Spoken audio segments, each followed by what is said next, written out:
AITA for retiring early and tripling my salary out of spite after my CEO mocked me? After years of building a company, I was told my experience was too expensive, so I decided to show them the true cost of that decision. 8%. Victoria Reed's laughter echoed off the glass walls of her corner office like bullets ricocheting in every direction. At your age, Adrian, we need young, hungry talent, not expensive, obsolete employees clinging to old methods. She couldn't even finish the sentence before another laugh shook her shoulders, as her Harvard MBA diploma gleamed on the wall behind her like a trophy of superiority. I just stood there, frozen in that sterile corporate space, clutching my portfolio filled with 16 years of accomplishments, watching this 37-year-old CEO with perfectly coiffed blonde hair dismiss everything I had built at that company. My name is Adrian Cross. I'm 48 years old, the director of cloud engineering at Techult Solutions. And until that moment, I was the kind of person who believed hard work was eventually recognized. The kind of person who stayed loyal to one company for 16 years while watching 28-year-old engineers with half my experience and twice the enthusiasm for buzzwords get promoted ahead of me, simply because they understood TikTok better than legacy database architectures. My wife, Mary Ann, calls me stubborn. My kids think I'm from the Stone Age because I still prefer email to Slack for anything important. But what Victoria didn't understand, what none of them understood, was that my supposedly outdated approach had kept their precious cloud infrastructure running flawlessly for over a decade. While she was getting her MBA and learning about disruptive innovation, I was in data centers at 3 a.m., making sure her billion-dollar company didn't collapse. The cloud migration project I designed saved the company $2.3 million a year, I said, my voice lower than I'd intended.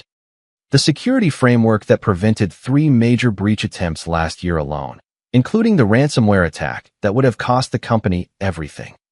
Victoria dismissed the threat detection algorithms with a wave of her hand, still chuckling as she leaned back in her ergonomic chair, which probably cost more than my monthly mortgage payment. Her office was all glass and chrome, with floor-to-ceiling windows overlooking the San Francisco Bay and modern art that looked like someone had thrown paint at a canvas and called it genius. Everything was designed to intimidate, to remind you who was in charge. Everyone is replaceable, Adrian. Even a senior engineer with decades of experience. If you think you're worth more than what we're paying, try your luck elsewhere. She looked at me with that rehearsed CEO smile that never reached her eyes. The same smile she used in quarterly all-hands meetings when she talked about us all being one big family. Maybe it's time to seriously consider early retirement. The golf courses are nice this time of year. I felt something inside me break. Not my heart, exactly, but something deeper and more fundamental. The foundation of 16 years, believing that in the end, experience would be worth more than ageism, that loyalty would be rewarded, that the company I helped build from a 50-person startup to a 2,000-employee corporation would remember who got them there.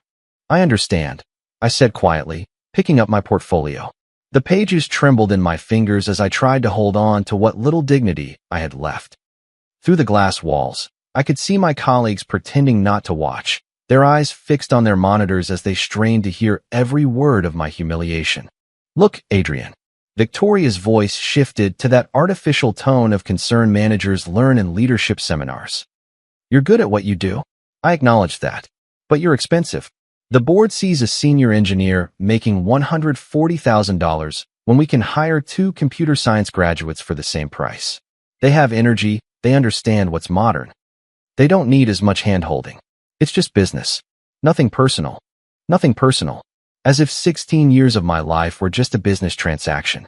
As if the nights I stayed until midnight debugging critical systems while she was networking at wine tastings weren't personal.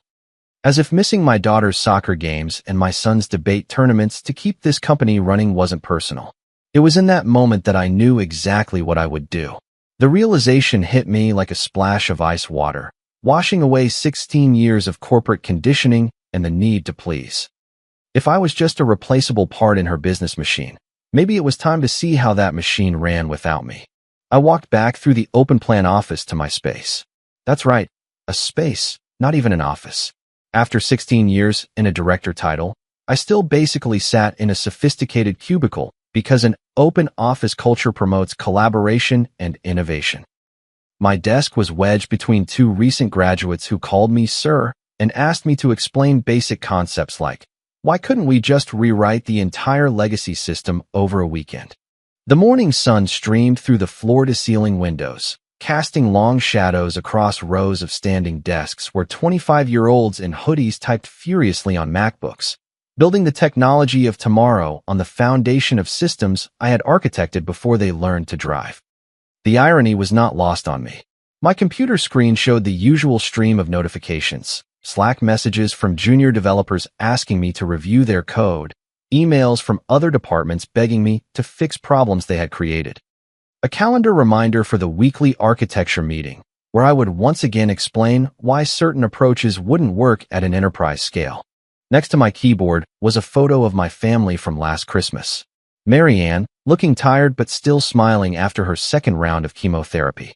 Haley, my 20-year-old daughter, home for winter break from State University, where tuition had just increased by 12% for the third year in a row. Connor, my 18-year-old son, already stressed about college applications and the crushing debt that awaited him. Our health insurance plans consumed 30% of my take-home pay. Marianne's cancer treatments cost us $47,000 out of pocket last year, money we borrowed against our house. Haley's education was draining our savings faster than I could replenish them. Connor had his sights set on engineering schools that cost $65,000 a year. And here I was, being laughed at for asking for an 8% raise after 16 years of service. Meanwhile, Victoria had just bought her third vacation home, according to the company's internal newsletter, a ski chalet in Aspen, to go with her Malibu beach house and her primary residence in Pacific Heights. The same newsletter featured a photo of her accepting an innovation award for the security framework I had designed. I opened my desk drawer and pulled out a small leather-bound notebook I had kept for years. The cover was worn from handling, filled with ideas I jotted down during lunch, late-night thoughts, solutions that came to me on my commute. My personal projects were meticulously documented with dates, development notes, and implementation details. This was not company property. It was my intellectual space. The notebook contained algorithms I had written on my personal computer, security protocols I had perfected in my makeshift garage lab on weekends, and machine learning models I trained using my own hardware. Code that Techhold had implemented without formal acquisition because I had been too trusting, too eager to be seen as a team player, too naive to understand that corporate loyalty is a one-way street. I flipped through the pages, each entry a reminder of nights and weekends spent building the future while my family slept. Page after page of innovations that had become the backbone of Techhold's competitive advantage. The irony was bitter. Victoria saw me as obsolete, yet every major system keeping the company ahead of its competitors was born in this notebook. I stopped at my notes from April 2021, a series of machine learning algorithms for advanced threat detection that I developed during the pandemic lockdown. At the top of the page, in my handwriting, was Personal Project, Predictive Security Framework Using Neural Networks. Developed on Home System, April 15, 21. Below it were detailed logs of Git commits from my personal GitHub account, all time-stamped and documented. What Victoria never knew, and what Techhold's legal department was too sloppy to investigate, was that I had never signed over the rights to these personal innovations. The standard employment contract I signed 16 years ago covered work done during business hours using company resources. But my most valuable creations lived in a legal gray area, personal projects developed on my own equipment and on my own time. I took out my phone and opened my personal GitHub account, scrolling through the repositories I had created over the years. Hundreds of commits, thousands of lines of code, all time-stamped. The threat detection system that saved Techhold millions had originally been a weekend project to secure my home network. The cloud optimization framework that won Victoria that innovation award? I had built the core algorithms while experimenting with lowering my own server costs. Every major breakthrough that Techhold claimed as its intellectual property had started as my personal curiosity, my private experiments, my unpaid passion for solving complex problems. I shared these innovations with the company out of loyalty, never thinking to protect my own interests never imagining the company I helped build would one day laugh at my request for fair compensation. My computer pinged with another email from HR about the quarterly company newsletter. The headline made my stomach churn. TechOlt's revolutionary security platform wins industry recognition. There was Victoria's picture again, accepting another award for work that had kept me up for months. The article quoted her talking about fostering innovation and building game-changing technologies, without mentioning a single member of the engineering team. I thought of my father, who worked at the same auto plant in Detroit for 35 years before his job was outsourced overseas. Loyalty matters, he always said. You take care of the company, and the company will take care of you. He believed that until the day they handed him a pink slip and a pension that evaporated when the company filed for bankruptcy. My mother echoed the same sentiment, working as a secretary for 40 years at a law firm that replaced her with a computer system when she turned 60. They gave her a cake and a gold watch and escorted her out the same day. Companies don't care about loyalty anymore, she told me later. They care about quarterly profits. I should have listened to them both. Instead, I spent 16 years building someone else's empire, believing that hard work and dedication would eventually be rewarded. Victoria's laughter had shattered that illusion like glass. I picked up my phone and scrolled to a contact I had saved but never used. Derek Santos, VP of Engineering at TechFlow Solutions, TechOlt's biggest competitor. We had connected on LinkedIn 2 years earlier after he reached out following a tech conference where I presented a paper on cloud security. His messages had always been persistent but respectful, always professional. His last LinkedIn message, sent just 4 months earlier, was still unanswered. Adrian, I've been following TechOlt's security innovations, and I know talent when I see it. The offer still stands whenever you're ready to have a real conversation. We value experience here, not just energy. We believe gray hair means wisdom, not obsolescence. At the time, I was flattered but dismissive. I was loyal to TechOlt. I believed in the mission. I thought Victoria, despite her youth and corporate speak, understood my value to the organization. How naive that seemed now. My finger hovered over the call button. 16 years of corporate conditioning screamed at me to stop, to be reasonable, to not burn bridges. What if this was just a bad day? What if Victoria would reconsider? What if I could find a way to work within the system instead of abandoning it? Then I remembered her words. Maybe it's time to seriously consider early retirement. The dismissive wave of her hand. The way she talked about me as if I were a piece of outdated equipment that needed to be recycled. The complete lack of respect for everything I had built for that company. I thought about Mary Ann, battling cancer while worrying about medical bills. About Haley, working 20 hours a week at a coffee shop to help pay for textbooks because her father couldn't provide a better life despite 16 years of loyal service. About Connor, who was already starting to talk about community college instead of engineering school because he didn't want to burden us with debt. My family deserved more than a father who accepted being undervalued. They deserved someone who fought for what he was worth, who refused to be dismissed as obsolete hardware. Victoria had made it clear that loyalty meant nothing to her. Maybe it was time to show her what disloyalty looked like. I pressed call. Derek Santos speaking. The voice was warm, professional, without the artificial corporate enthusiasm I had grown accustomed to at TechOlt. Real confidence, not the kind manufactured in MBA programs. This is Adrian Cross from TechOlt. I think it's time we had that conversation you mentioned. There was a pause, followed by genuine excitement in his voice. Adrian, I was beginning to think you'd never call. I've been following your work for years. Are you finally ready to explore opportunities where experience is valued? I glanced around the open plan office, at the sea of young faces bent over their screens, at the glass-walled offices where managers younger than my own children made decisions about systems they didn't understand. At the corner office, where Victoria was probably already planning how to replace her expensive, obsolete employee with young, hungry talent. I'm ready, I said. When can we meet? How about dinner tonight? I know a place in Palo Alto where we can talk without interruptions. Say 7. I checked my schedule. Marian had her support group meeting tonight. The kids would be at their after-school activities. Perfect timing to start planning my future without TechOlt's interference. I'll be there, I replied.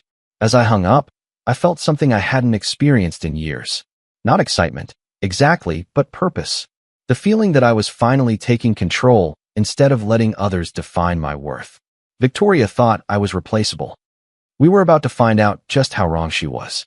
4 hours later, I was sitting across from Derek Santos at Alexander's Steakhouse in Palo Alto, a place that required reservations weeks in advance. He had made one call and secured a private corner table. That told me everything I needed to know about TechFlow's influence in Silicon Valley.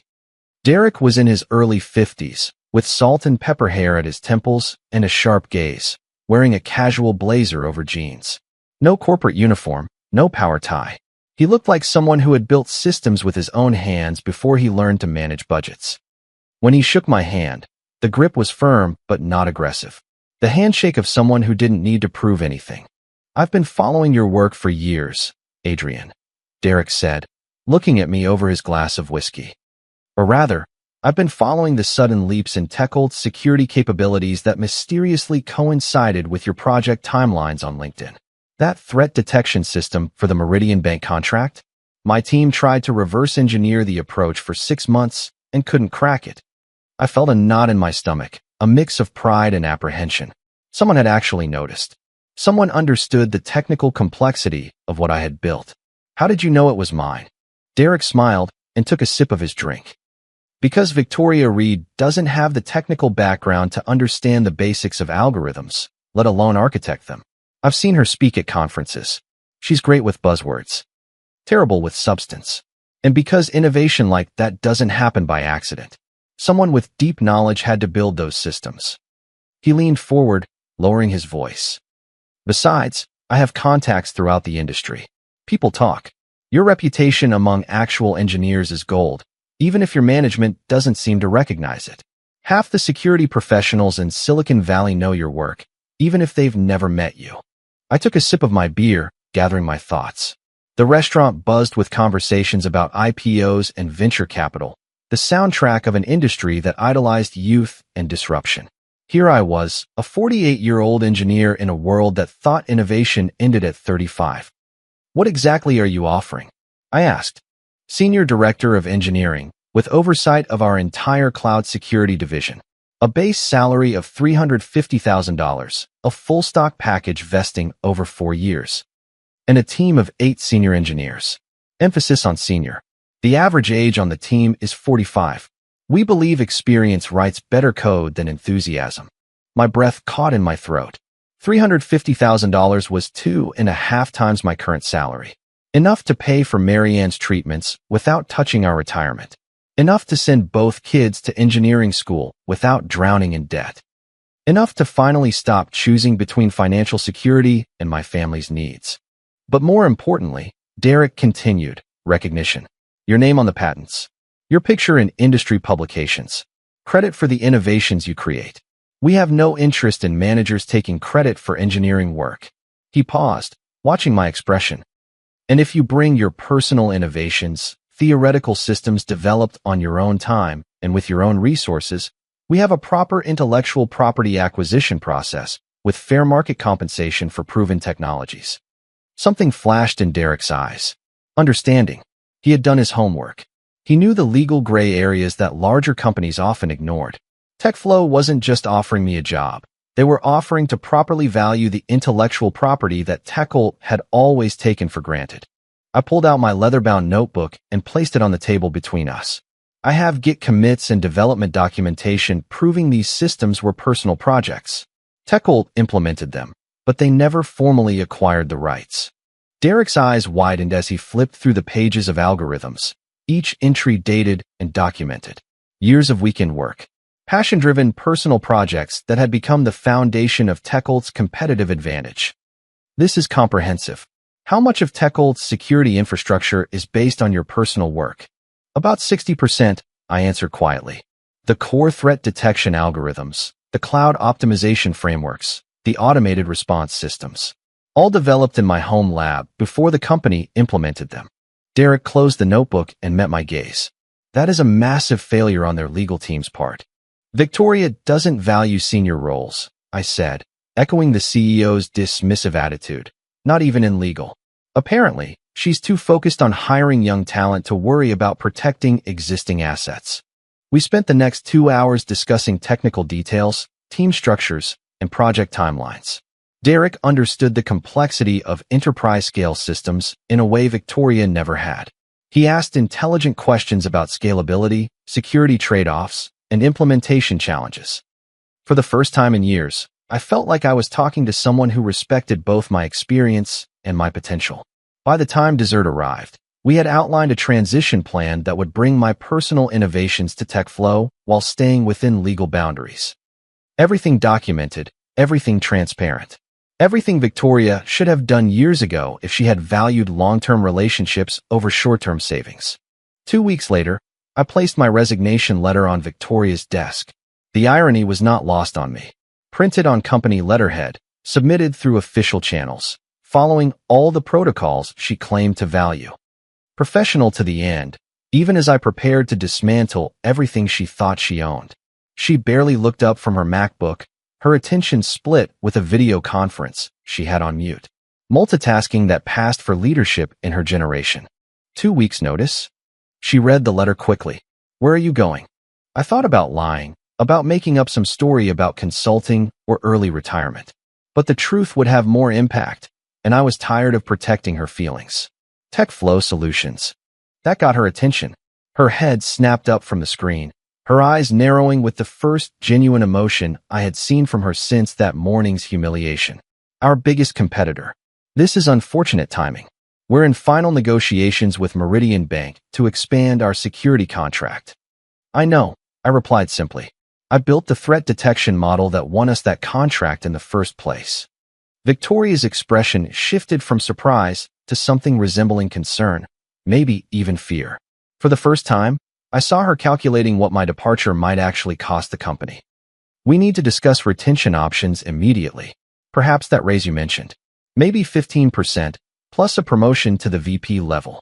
The offer was everything I had wanted that morning, more than I had dared to ask for. If she had shown that flexibility 2 weeks earlier, none of this would have happened. But some doors, once closed, cannot be reopened with money alone. TechFlow's offer is $350,000 plus equity, I said. But more importantly, they value experience over ageism. She laughed, but the sound was hollow now, nothing like the confident scorn from her office. They're overpaying by at least 100%. You'll be disappointed when they realize a 48-year-old engineer can't keep up with their development pace. I smiled, feeling a strange new confidence that came from finally knowing my own worth. We'll see who's disappointed. My last 2 weeks at TechOlt were surreal. Suddenly, people who had barely acknowledged me for years wanted to take me to lunch, to pick my brain about projects, to understand systems they had always ignored. Middle management scrambled to document processes they had never bothered to learn, realizing too late that institutional knowledge was walking out the door along with the person who created it. I completed all my transition documents with professional rigor. I trained my replacement, a 26-year-old named Evan who seemed both eager and terrified, and I backed up all the documentation for my personal projects. I also made careful copies of every email where I had shared innovations with the company, creating an evidence trail of TechOlt's failure to formally acquire what it used freely. I walked out of TechOlt's glass headquarters for the last time at 5:30 on a Friday in March. By Monday morning, I was sitting in my new corner office at TechFlow, explaining to my team of 8 senior engineers how we were going to revolutionize cloud security. Real engineers, with real experience. The oldest was 52, the youngest 38. People who understood that wisdom and energy are not mutually exclusive. 6 weeks later, the first implementation of my security framework went live at TechFlow. The same algorithms Victoria had dismissed as outdated, legacy thinking were now detecting threats 72 hours before they materialized. Processing speeds increased by 35%. False positives dropped by 60%. Our sales team had data proving we were outperforming TechOlt by a wide margin. The machine learning models I trained in my garage were predicting attack patterns with 94% accuracy. The threat detection system that had saved TechOlt millions was now saving even more for TechFlow's clients, with my name properly credited on every patent application. For the first time in 16 years, my innovations belonged to me, legally and professionally. The morning Meridian Bank announced it was terminating its contract with TechOlt and migrating to TechFlow, my phone started ringing.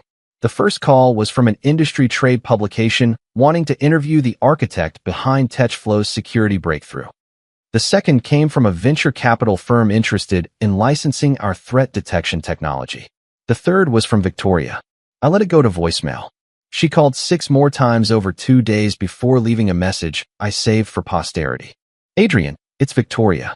We need to discuss consulting opportunities immediately. Techult is prepared to offer a substantial compensation package for your expertise. Please call me back as soon as possible. We made a mistake. The admission sounded hollow. Too little, too late. Motivated by panic, not recognition. I didn't call back. 4 days later, Victoria was waiting for me by my car in the TechFlow parking lot. She looked different. Tired, haggard, stripped of the polished confidence from that morning when she laughed at my request. The power dynamic had completely shifted, and we both knew it. This is inappropriate, I said, keeping my distance as I fumbled for my car keys. You put 180 jobs at risk, she shot back, her voice urgent and desperate. Techult is facing an existential crisis over the intellectual property you took. I took nothing that belonged to Techult, I replied calmly. I took my personal intellectual property, which Techult used without proper acquisition. Your legal department never did its due diligence, and you never valued experienced staff enough to care about the details. Victoria took a step forward, the desperation plain in her bloodshot eyes. She had probably been working 18-hour days trying to contain the damage. Name your price. Whatever TechFlow is paying, we'll double it, triple it. We'll make you CTO. We'll give you equity. Whatever you want. I thought about the 16 years I sat in that cubicle while she collected bonuses for my work, about the morning she dismissed me as obsolete hardware, about my family's medical bills and my children's educational dreams that her 8% denial had put at risk. You once told me everyone is replaceable, I said quietly. Even senior engineers. I'm just following your business philosophy. In the following quarter, Techult's stock plummeted by 47%. They laid off 180 employees in 2 rounds, targeting senior staff with higher salaries first. The trade press described it as a catastrophic loss of institutional knowledge and a mysterious degradation of their award-winning security systems. Industry analysts wrote case studies on the dangers of undervaluing experienced talent in competitive markets. Victoria resigned under pressure from the board after the stock hit a 3-year low. Her replacement was a 55-year-old former IBM executive who immediately began trying to hire senior engineers from competitors. Too late. The damage to Techult's reputation in the engineering community was irreversible. Then came the inevitable lawsuit. Techult sued me for theft of intellectual property, corporate espionage, and breach of fiduciary duty. Their case fell apart spectacularly when my documentation proved conclusively that I had developed the core algorithms as personal projects. The judge not only dismissed all charges, but awarded me reimbursement for legal fees, noting that Techult had failed to secure proper ownership of the innovations it implemented. Still, the victory was more complex than I expected. 3 months after the lawsuit ended, Lauren Hayes, Techult's former head of customer support, visited my office. She had worked at the company for 12 years before the layoffs. She was someone I used to get coffee with and complain about management decisions. 180 people lost their jobs, Adrian, she said, sitting across from me. People with families, mortgages, kids in college. Was your revenge worth destroying their livelihoods? The question stung more than any lawsuit. You're right to be angry, I replied, which is why TechFlow has hired 73 former Techult employees in the last 4 months, including your entire customer support team that wanted to join us. Lauren's expression softened slightly. What about the others? She asked. The ones who can't move, the ones who are too specialized, the ones who are close to retirement. That conversation led to the creation of the Experience Advantage, a formal TechFlow initiative aimed at displaced senior professionals across the industry.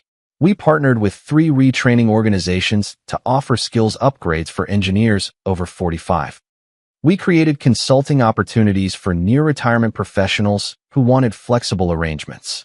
We became the first major tech company to explicitly reject ageism in hiring. The program became a benchmark in Silicon Valley. Other companies began to question their youth-obsessed hiring practices. Within a year, applications to our open positions increased by 400%, with experienced professionals specifically seeking out companies that valued their expertise over their energy levels. 18 months after I left TechOlt, I received a Lifetime Achievement Award for my contributions to cloud security architecture. Standing on that podium, looking out at an audience filled with gray-haired engineers and young developers working side by side, I thought about Victoria's comment about early retirement. She had been wrong about everything. We weren't expensive, obsolete employees clinging to old approaches. We were battle-tested professionals who understood the difference between moving fast and building systems that actually work for the long term. When you combine decades of hands-on experience with the motivation to prove the doubters wrong, you create something nearly unstoppable. A year later, I still think about that morning in Victoria's office, no longer with anger, but with something close to gratitude. Her laughter taught me the most valuable lesson of my career. Your loyalty is worthless if you don't value yourself first. The gray hair she saw as a liability ended up being my competitive advantage. Last month, TechOlt was back in the headlines, filing for bankruptcy and selling its assets to a private equity firm. The company I helped build from 50 to 2,000 employees was finished, dismantled by a leadership that mistook energy for competence, disruption for innovation. If you're reading this and you're over 45, dealing with managers who think your experience is expensive rather than valuable, remember one thing. Your knowledge is not just worth defending, it's worth fighting for. Document your work, understand your legal rights, and never let anyone convince you that your best years are behind you. Because sometimes, the most powerful thing you can do is simply refuse to become invisible. Age isn't a weakness in technology, it's wisdom waiting to be unleashed. And when experience finally gets angry enough to demand respect, industries change. The algorithms are still running. My name is on the patents. And somewhere in Silicon Valley, a CEO is learning not to laugh at senior engineers who ask for what they deserve.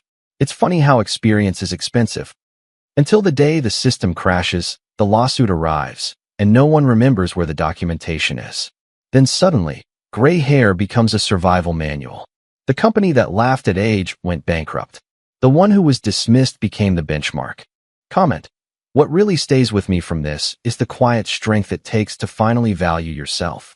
Many of you might be in situations where your kindness is taken for granted. Learning to draw a clear boundary isn't an act of aggression. It's an act of self-preservation. The real victory isn't about proving someone wrong, but about creating space where you can be right with yourself. I believe true healing begins when we use our experiences to lift others up, not just to settle old scores. We all have a responsibility to turn our personal wins into collective progress. It's a powerful reminder that you can walk away from an unsafe environment with your dignity intact. Choosing your own peace will always be the best outcome. I hope you always find the courage to advocate for your worth with grace. Thank you for being here and reflecting with me today. If you liked it, don't forget to leave a comment and support the channel by subscribing. See you in the upcoming stories.